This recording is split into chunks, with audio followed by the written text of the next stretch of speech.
Donc l'expérience utilisateur, quand on en parle nous, dans notre métier qui est plutôt orienté marketing, c'est vraiment d'essayer de comprendre comment les gens interagissent avec des interfaces.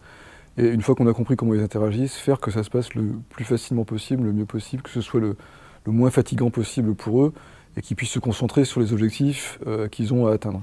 Donc du coup, pour l'être humain, même s'il s'y habitue assez rapidement, quand même il faut le dire, il est encore en train d'apprendre, et il faut aussi en permanence prendre en compte les habitudes que lui est en train de prendre pour pouvoir adapter les interfaces de plus en plus à ce qu'il veut faire. L'analyse, c'est un truc qui est très compliqué en expérience utilisateur parce que c'est beaucoup de la psychologie, c'est même essentiellement de la psychologie.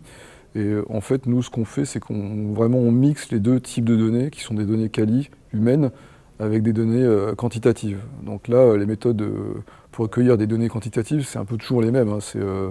C'est Google Analytics, ça peut être des questionnaires, ça peut être des outils de ClickMap, etc. Mais finalement, la chose qui reste la plus riche, la plus vraie, la plus juste, ça reste encore effectivement ce qu'on appelle le test utilisateur. On va dire, mon leitmotiv, c'est vraiment l'humain avant tout, avant la machine, avant les algorithmes, avant l'intelligence artificielle, parce que c'est vrai qu'aujourd'hui, on a des capacités de récolter des millions, voire des milliards de données sur un sujet donné, donc ça c'est très très bien. Bon, dans la réalité, on sait qu'on a quand même pas mal de mal à extraire des données pertinentes de ces nuages de données, malgré tous les discours qu'il peut y avoir autour de ça.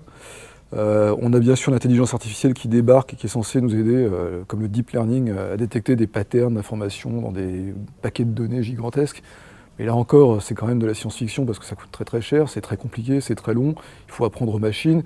Et en fait, un être humain apprend beaucoup plus vite qu'une machine, donc pour l'instant, l'équation économique, elle n'est pas gagnée.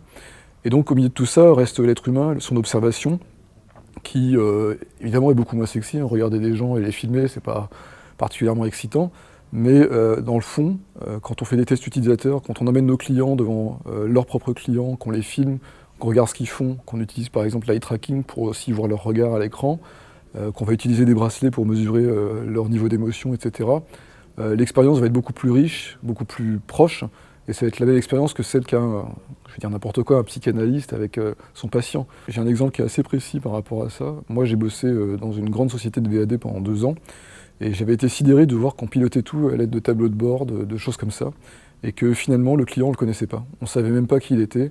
On imaginait juste une femme de 40 ans avec 2 enfants, voilà. C'était à peu près tout ce qu'on savait d'elle. Et ça prouve encore une fois qu'on peut avoir les outils et les machines les plus puissantes pour pouvoir faire des calculs extrêmement complexes et des analyses complexes. À un moment donné, il faut quand même regarder l'humain. Sinon, on oublie 50% de la donnée, en réalité.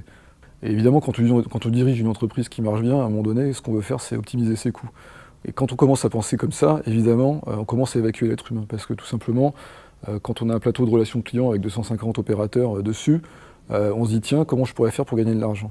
Là, c'est simple, le chatbot apporte une partie de la réponse. C'est-à-dire qu'aujourd'hui, un chatbot peut d'une certaine manière remplacer un être humain qui fait un travail très répétitif.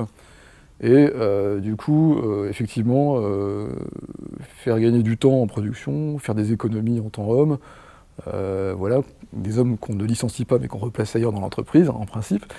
Du coup, on résout des problèmes avec des machines qui, effectivement, aujourd'hui, il faut reconnaître que les chatbots sont assez fascinants parce qu'ils sont quand même assez performants et ils arrivent à imiter certains comportements humains plutôt pas mal, quoi.